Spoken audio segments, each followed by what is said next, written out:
Hi, it's Marilyn again, and I want to talk about, I said I promised to do a video on fibroids, so I just thought I'd do a quick video again, talking about it, 'cause some of you have asked me about the situation with fibroids, and I have a course called Balancing Chakras using art and aromatherapy, and when I talk about the sacral chakra, I talk about fibroids. I'm not sure if I talk about my journey. Yeah, I do. I talk about my journey, how I cleansed and did a lot of Queen of Phil stuff, Dr. Phil Valentine stuff, to cleanse my body, to rid them of abnormal precancerous cells, and also I had a fibroid as well. I had a cyst, ovarian cyst, and that also disappeared when I went to see the doctor. Like cysts do come and go anyway. Oh, sorry. Cysts do come and go anyway, so it's not as if that's a phenomenal thing, but the abnormal smear got cleared up. And since then, I've not had any abnormal smears. What I did at the time was an alkaline cleanse for my body. I followed Queen Fua's Sacred Woman, so I was having internal mud packs. So I put in the clay internally. I was steaming. I was doing a womb steam, so I was using herbs. No, actually, I didn't use herbs that time. I used it another time. But I was doing the mud clay. I was doing a lot of the castor oil. My nutritionist at the time, Deborah, was telling me to use castor oil packs. So I was looking at that from Dr. Christiane Northrup's book, Women's Bodies, Women's Wisdom. So I was using the castor oil packs on my stomach. I was tuning in. I was meditating. I was looking at a lot of Phil Valentine stuff about consciousness and cells and all those kind of things. And I was just, what I did before I went to have my colposcopy, I actually didn't really speak to anybody. So I really just concentrated on myself and really took time out, because I said, I want to see if this works. This stuff that I'm following and whatever, I want to see if it works. So I did my cleanse, all alkaline food. I got the diet from Back to Eden. So I was just having just pure, vegetables, fruits. That was just alkaline in nature. I was using my castor oil pack. I was meditating, and I was only watching stuff which was about elevating my consciousness. So Phil Valentine stuff, I was reading Sacred Woman. I was reading Women's Bodies, Women's Wisdom.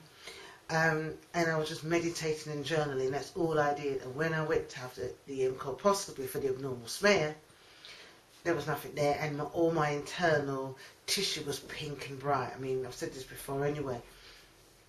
And another time I had a cyst, and again when I went back to look at that, it was gone. And I remember when Queen Afua came here to England, I told her these stories, and she said to me, why do I heal myself when I'm in crisis? And to me, that was an aha moment, because it actually made me realise that I'm reactive. And I think a lot of black women are reactive. We're not proactive.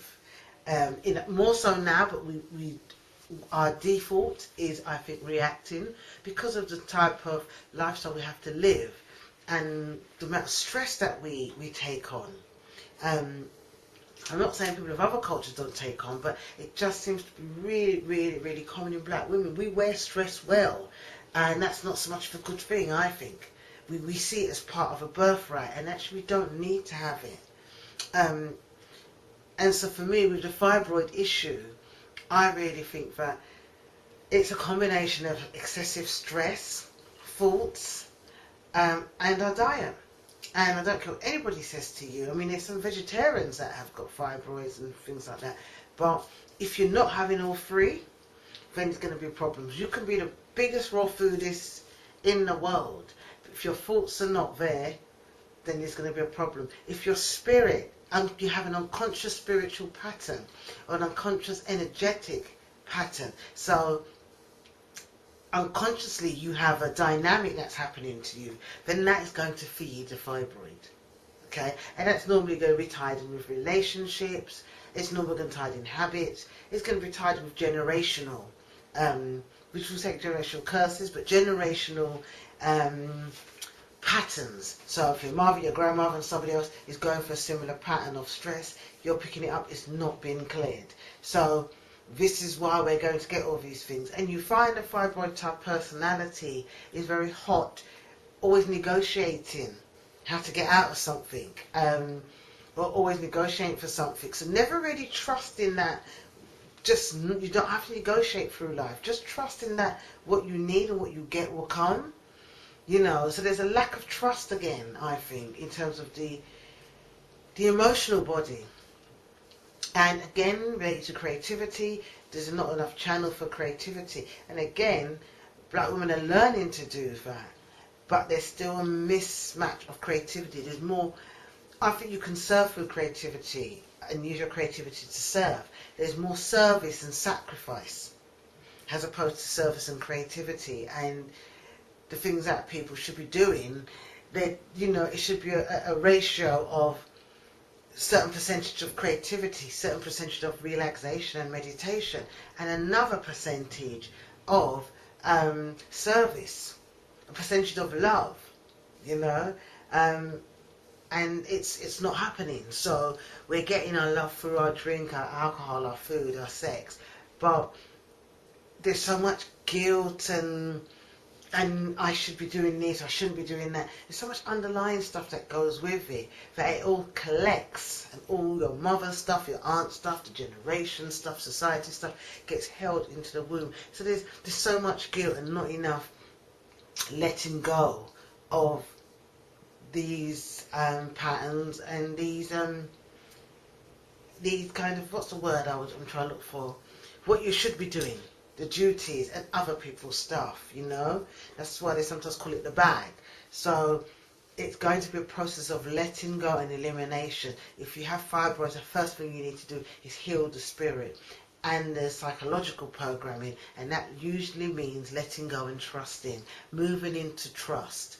So again, the 30-30 Wellness Program is perfect because we're going through the mind, we're going deeper and deeper every cycle that we do. The moon circle is really good because again, in the moon circle, you're having to reflect every month on what's going on in your life. That's like a pause. It's very good.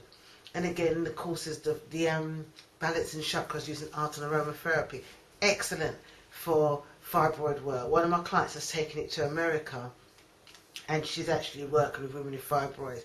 I want to have more people doing that sort of stuff. The creativity is so important because it's messages from our spirit, and I think that we really need to engage in the creativity in any way you can, be it cooking, dancing, painting, sewing, anything that you're doing, but really be conscious of that. But don't, when your creativity becomes a chore and it becomes stressful, then you're not listening to your inner self, and you really must take time to pause and listen to what your womb or your consciousness, your inner self is saying to you.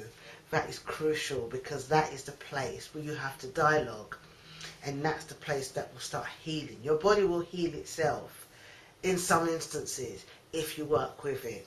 If it gets to a chronic state, then sometimes it's too late. Or it's just the soul's journey. Sometimes we want to control everything, but sometimes you need to listen to your body. It just may need a good rest, and hence the fibroids, the heavy bleeding is a time to stop. For me, when I used to bleed heavy, I don't do it so much now. I just cancel all appointments or really try and take it easy, really listen to my body and allow myself to just be still during my moon time, as opposed to try to be superwoman, because it is your body's time to rest. And I know after that there's a lot of activity going on.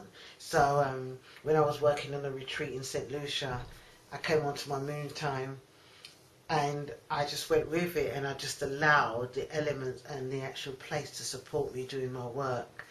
And it was a very grounded energy that I had. I had to work. I couldn't say cycle stop. I couldn't say to the organizer, I can't do it on my moon time. But I just went into it. I went into everything, and it was an amazing moon time. It was just pain-free. It was light. I was eating really beautiful vegan food, vegetarian food anyway, and some fish now and again. But I think my body just was happy to be taking on the gentleness of this, you know, of my energy, rather than me really trying to hold the space in a masculine way. I really stepped into the feminine. So it just goes to show that even on your moon time, you don't have to come to a halt. But if you're in the right environment, you can ride with it, and it will create a most beautiful experience for you. So this is Marilyn Fontaine signing off, and I hope this has been helpful. Subscribe, like, and share.